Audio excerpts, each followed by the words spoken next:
Graça e paz, abençoados. Voltando aqui com a próxima série, discernindo o espírito humano.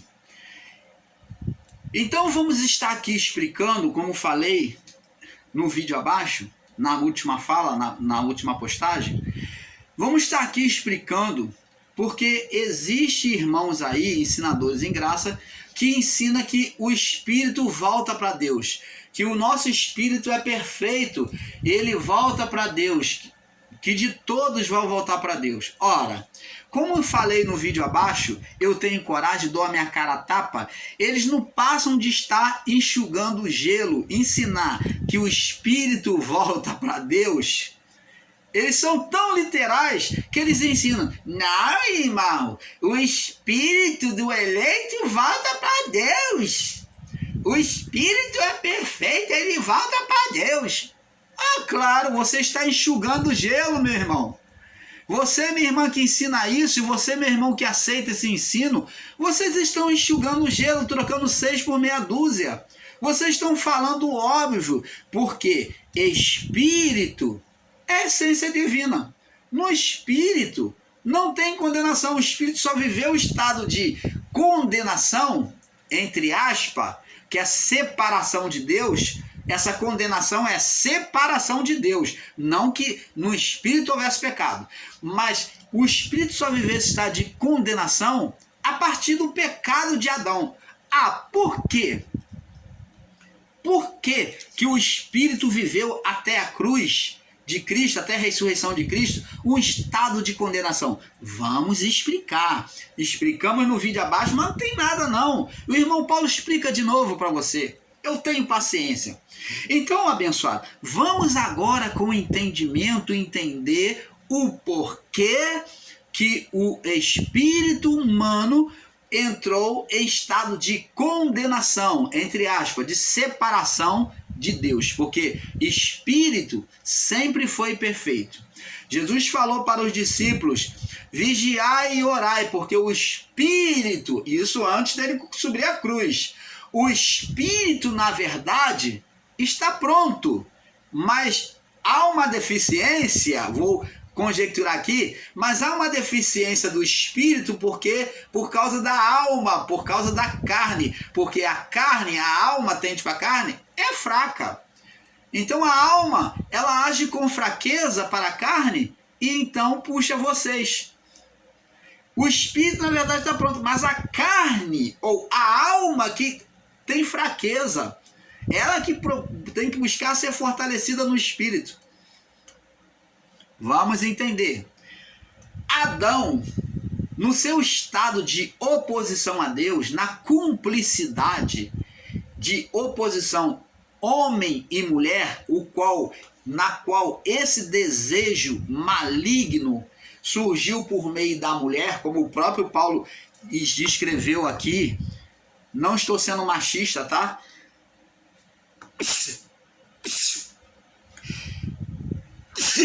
Me perdoe, tá? É o vento aqui. Não estou sendo machista. Então, Paulo descreve que não foi o homem que foi tentado, mas a mulher que foi intentada pela serpente. Ela que foi tentada pela serpente, ela que caiu no engano da serpente. E Paulo falou: temo que assim como a mulher foi enganada pela serpente, da mesma forma vocês sejam enganados no vosso entendimento. Opa!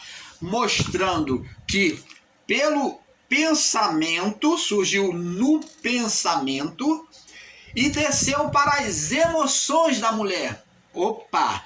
Primeiro nós vemos a mulher lá no Éden, cogitando, pensando sobre aquilo que Deus havia falado. E ela vem então questionar a Deus. Esse questionamento é chamado de serpente, ou na representação, porque eles não entendem que a palavra serpente foi colocada para poder descrever que é uma vida espiritual. Por isso que foi dito serpente. Porque se fosse descrever, olha, o pensamento da mulher, a mulher no seu pensamento pensou mal de Deus e tal, e daqui a pouco deu um boom e na sua posição nasceu um ser espiritual. Seria bem complicado. Então o autor, para poder descrever tudo alinhado, ele falou, ó, a serpente chegou à mulher, vamos lá, Gênesis capítulo 3 diz assim: ora, a serpente mais astuta que todos os animais do campo que o Senhor Deus tinha feito, disse à mulher, é assim que Deus disse, não comereis de toda a árvore do jardim? Essa serpente representada aqui é o pensamento de Eva. Ela é descrita como pensamento, depois vai ser descrito como desejo já impetrado no coração, na alma.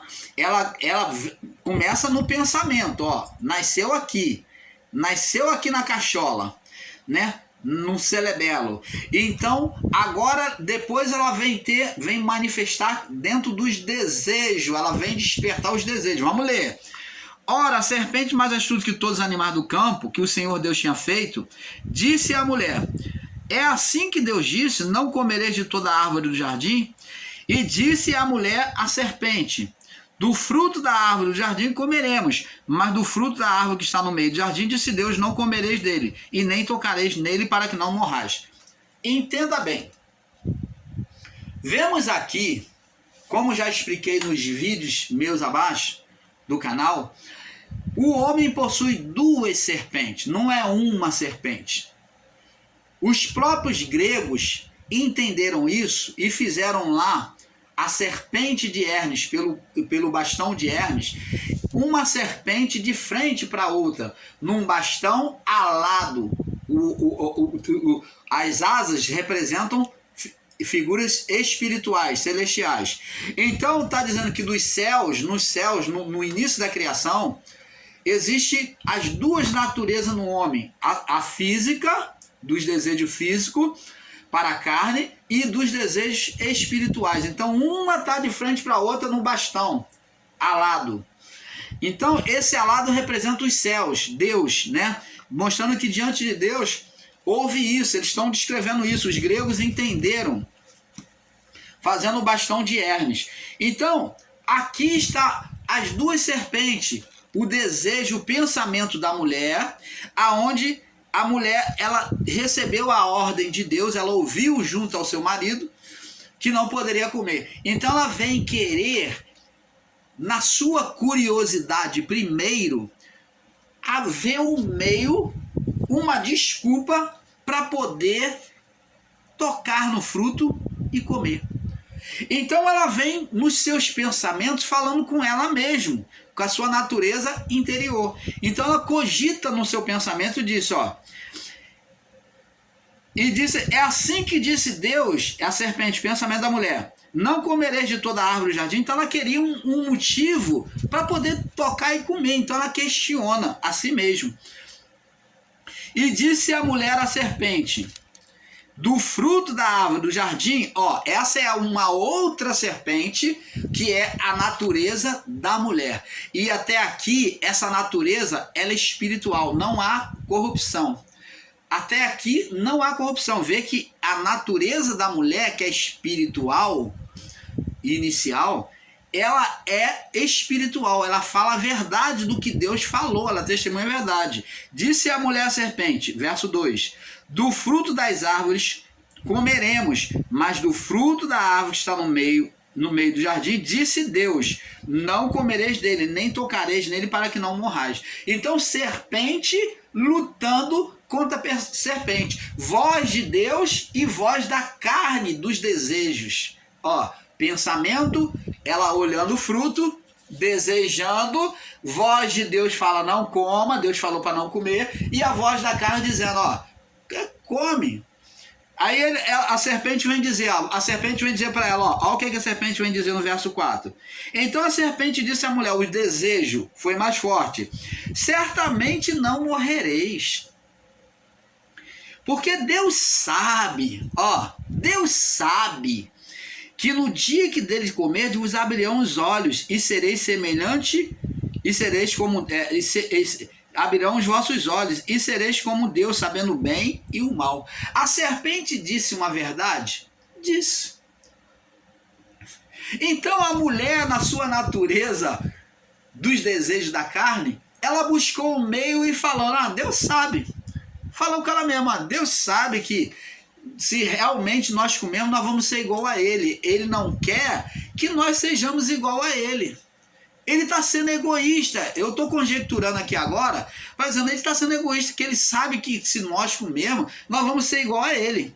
Conhecedor do bem e do mal. Isso é mentira? Não, é uma verdade.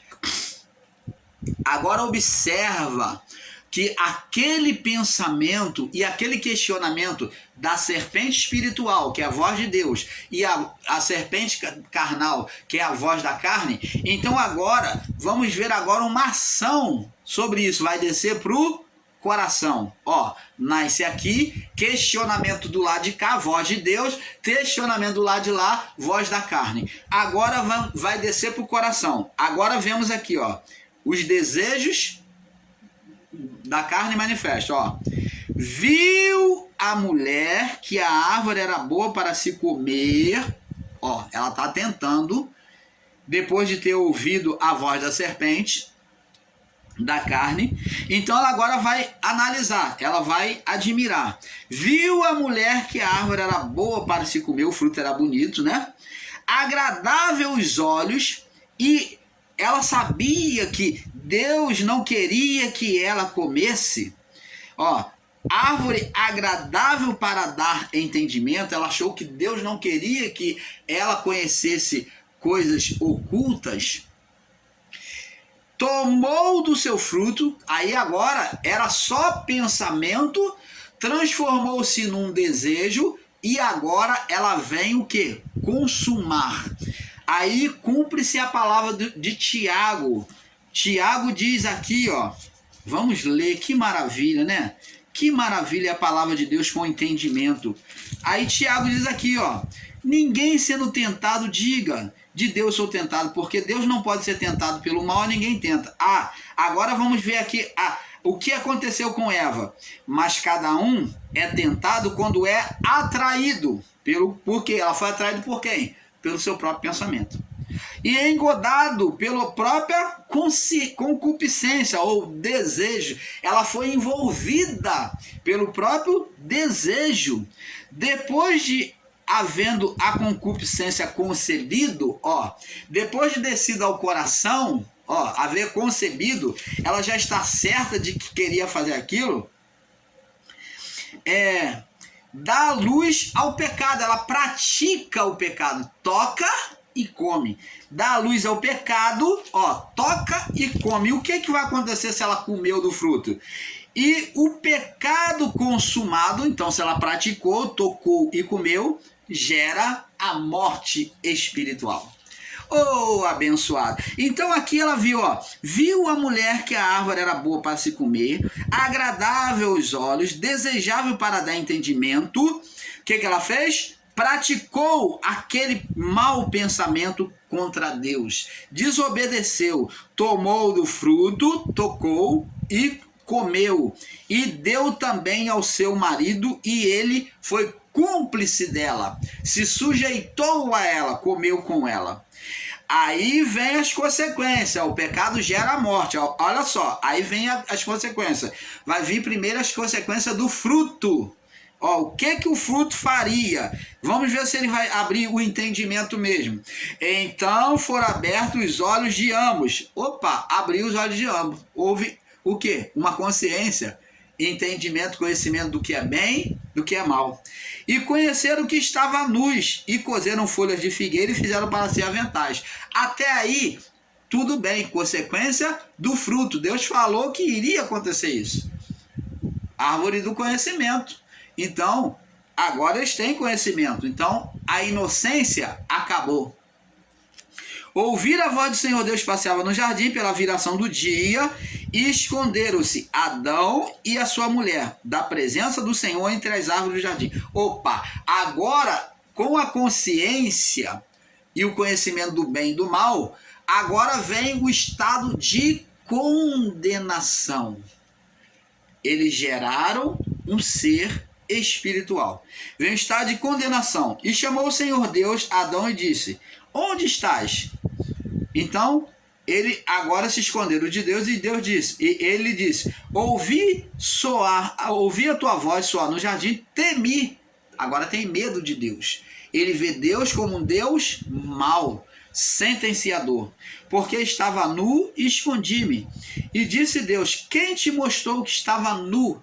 Então, o primeiro fato na existência do ser espiritual que foi gerado, então, é ver Deus como mau. Então, o olhar dessas pessoas que não têm a visão de Deus, que estão em corrupção espiritual, é ver Deus como Deus mau, não como Deus bom.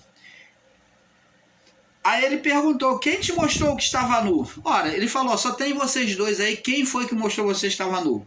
Comeste da árvore, te ordenei que não comesse? Aí Adão vai culpar a mulher. Então disse Adão, transferiu a autoridade para a mulher: a mulher que me deste por companheira me deu e eu me sujeitei a ela, eu comi. Então ele passou o poder, a autoridade para a mulher. Ele que era o responsável.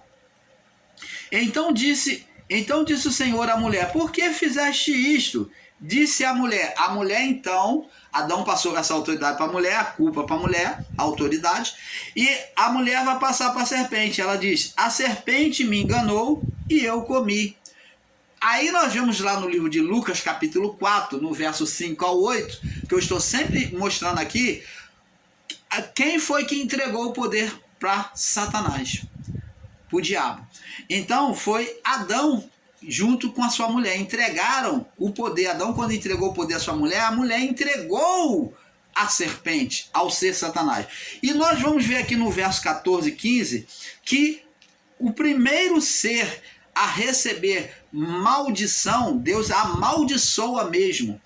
E disse o Senhor Deus à serpente: por que fizeste isto? Agora, com a existência de um terceiro personagem no Éden, ele diz: por que fizeste isso? Maldita serás que toda a fera. Então há uma sentença de maldição. E aqui não adianta dizer que é a carne do homem, não, porque está maldito serás que toda a fera, mais que todos os animais. Então você vai dizer que a carne do homem é animal do campo. E sobre o teu ventre andarás. O homem anda sobre o ventre? Qual o homem que anda sobre o ventre? Aqui está falando do estado de humilhação para o ser espiritual. E pó comerás. O homem por acaso come pó todos os dias da vida dele? Não. Está falando para um ser espiritual que iria se alimentar da mente humana, que é o pó, a massa cinzenta, a dominação dos pensamentos, dos desejos do homem. Comerás pó todos os dias da tua vida. E o homem tem inimizade com serpentes, você dizer que é a carne do homem. Porém, inimizade entre ti e a mulher. O homem tem inimizade entre ele e a mulher? Não. Mas aqui está falando de um ser espiritual gerando. E diz aqui, não só vai ter inimizade, mas o quê? E entre a tua semente e a tua semente. Este ferirá a cabeça e tu o calcanhar. Então a serpente passaria a gerar por meio da mulher. Você está vendo aí, abençoados? Então, o espírito, diferente do que os nossos irmãos estão ensinando aí, o espírito do homem sempre foi perfeito. Eles estão aí enxugando gelo aí, e chovendo no molhado, ensinando. O espírito volta para Deus. É claro, isso é enxugar gelo e chover no molhado. É trocar 6 por meia dúzia. Mas nós vamos explicar isso. Que espírito é esse que a palavra de Deus está falando? Abençoados, quantas das vezes temos ouvido por muitos ensinadores que somos espíritos revestidos de carne? Depende do que estão falando, porque a alma é espiritual. Se eles falam do espírito humano, eles estão completamente trocando 6 por meia dúzia, falando o óbvio, né? Que somos espíritos revestidos de carne, que somos perfeitos, mas não sabendo discernir que espírito é este em nós? Então, qual o espírito que é perfeito em nós? É a essência divina e não a alma. A alma não é perfeita. Ela tem que ser aperfeiçoada por meio da palavra. Vamos pegar um texto bíblico para analisar e mostrar que muitos têm interpretado errado sobre esse espírito. Vamos lá no livro de 1 João. Vamos lá no livro de 1 João, capítulo 4. 1 João, capítulo 4, no verso... 1 João, capítulo 4. O vento aqui está uma benção, né, do ventilador. 1 João, capítulo 4, no verso...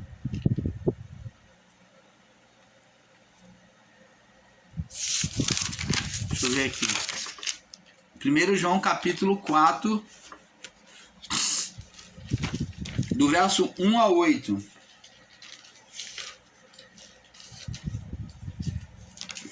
Do verso 1 a 8. Diz assim, vamos ler. Vamos ler. 1 João 4, do verso 1 a 8. Diz assim, amados, olha só o que Paulo diz, João está dizendo. Amados, não creiais a todo espírito. Não creiais a todo espírito, ó, tá com letra minúscula. João está escrevendo aqui que espírito é o espírito humano. Então vamos entender aqui, ó. Amados, não creiais a todo espírito, mas provai se os espíritos, com letra minúscula, são de Deus, porque muitos falsos profetas se têm levantado no mundo. Nisto conhecereis o Espírito de Deus, com letra maiúscula. Todo espírito, com letra minúscula, que confessa que Jesus veio em carne, é de Deus. E todo espírito que não confessa que Jesus veio em carne, não é de Deus, mas esse espírito do anticristo, o qual ouviste que há de vir. Este que já agora está no mundo. Então, preste atenção aqui. O espírito aqui, dito com letra minúscula, está se referindo ao espírito humano. Agora vamos entender que Jesus, ele diz aqui, no verso, em João, capítulo 44, capítulo 8, João, capítulo 8, no verso 44. Vamos ver o que é que Jesus diz aqui e vamos entender o que é esse espírito. Vamos ler aqui, dito aqui por João.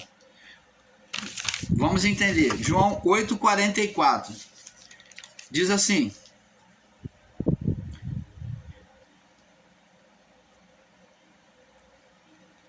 Diz aqui, ó. Jesus diz aqui, ó.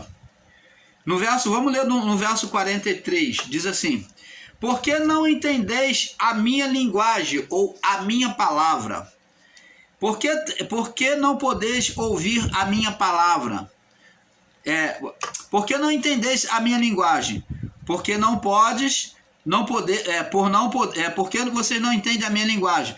Por não poderes ouvir a minha palavra. Você está vendo que ele está falando da palavra dele. Vós tendes por pai o diabo, e quereis satisfazer os desejos do vosso pai. Ouvir os desejos do vosso pai. Ele foi homicida desde o princípio. Ele surgiu. Quando é que o diabo, ser Satanás, surgiu? No princípio. E não se firmou na verdade, porque nele não há verdade.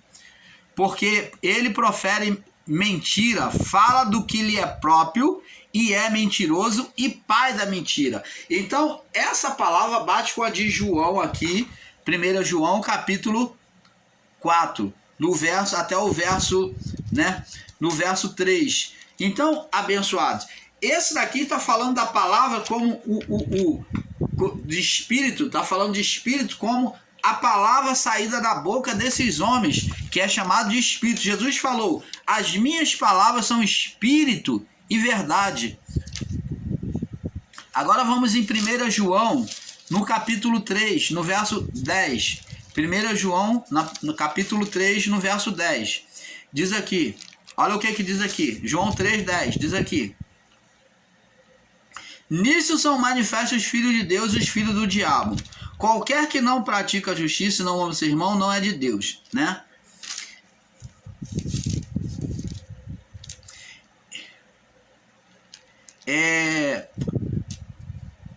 Agora vamos também, abençoada, João capítulo 6. Vamos ver Jesus falando, João capítulo 6. Vamos ouvir a palavra de Jesus aqui, sai da boca de Jesus, mostrando que a palavra dele é espírito e verdade. João 6, 63, 64. João 3, 63, 64. João 6, 63, 64. Diz assim. Ele diz assim: o espírito, com letra minúscula, é o que vivifica. O que Jesus está dizendo? O que vai ser vivificado é o espírito.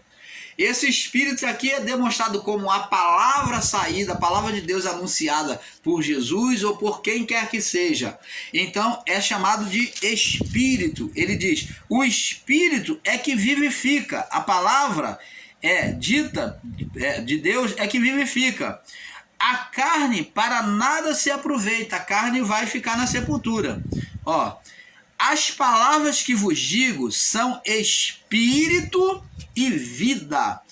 Elas são espírito e vida. Então ela é espírito e traz o quê? Benefício para a alma. Traz vida para a alma. Então vai pegar essa alma que está morta e vai trazer vida.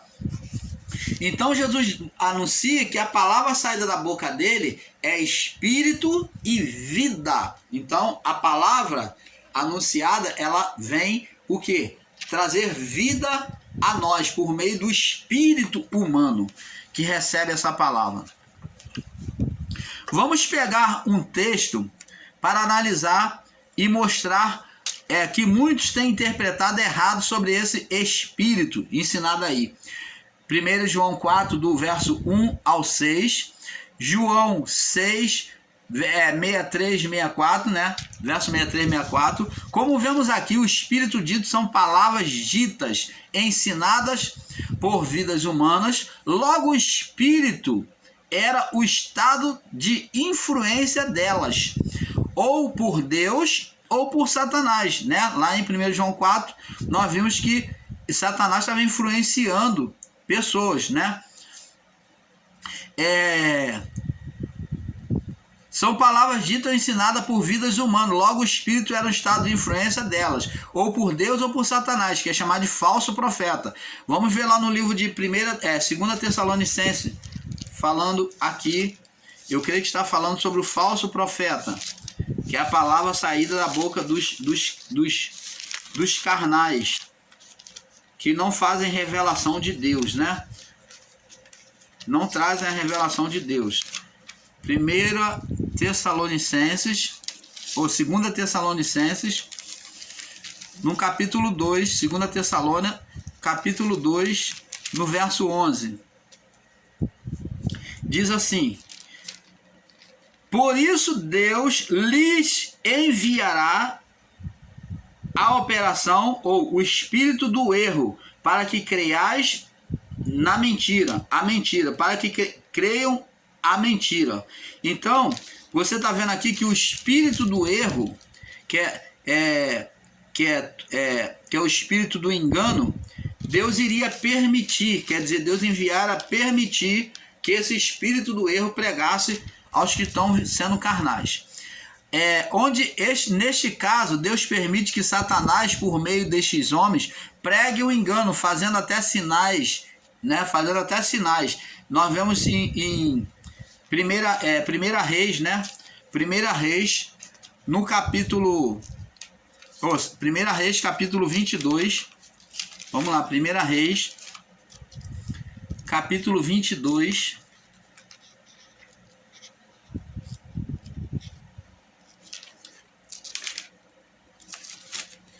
Deixa eu achar aqui. O irmão Paulo ainda está em Samuel aqui. 1 Reis, capítulo 22.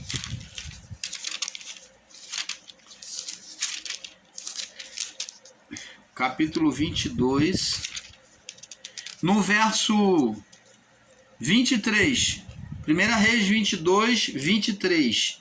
Diz assim: Agora, pois, eis que o Senhor pôs um espírito de mentira na boca de todos esses profetas, e o Senhor falou o mal contra ti. Então tá vendo que Deus envia um espírito de mentira na boca dos profetas. Por quê? Porque o povo está sendo um povo carnal, que não quer ouvir a Deus. Então Deus permite e envia, Deus fala, ó, vai lá pro espírito da mentira, vai lá e engana eles. Já que eles não querem me ouvir, então vai lá e engana, é permissividade, tá? Então Deus é soberano. Vemos também em 1 Samuel, capítulo 18. 1 Samuel, capítulo 18. Você adianta um pouquinho, à frente aí de 1 Reis. 1 Samuel, capítulo 18, no verso 10. Diz assim: E aconteceu no outro dia que um espírito mau, um espírito com letra minúscula, que é espírito mau, da parte de Deus se apoderou de Saul e profetizava no meio da casa. E Davi tocava a harpa com a sua mão, como nos outros dias. Porém, Saul, porém, tinha na mão uma lança. Então você está vendo aqui que Saul, ele era apoderado de um espírito mau, que é um demônio, que tomava ele e ele falava em línguas. Esse demônio levava Saul a falar em línguas. Ele falava, ele profetizava mentira, ele falava coisas, né? Ele agia como um profeta, né? Mas era um demônio, que ele estava querendo matar Davi, lançar a lança contra Davi. Vemos também em 1 Samuel, capítulo 16, vamos para capítulo 16 agora, no verso 14. Capítulo 16, no verso 14.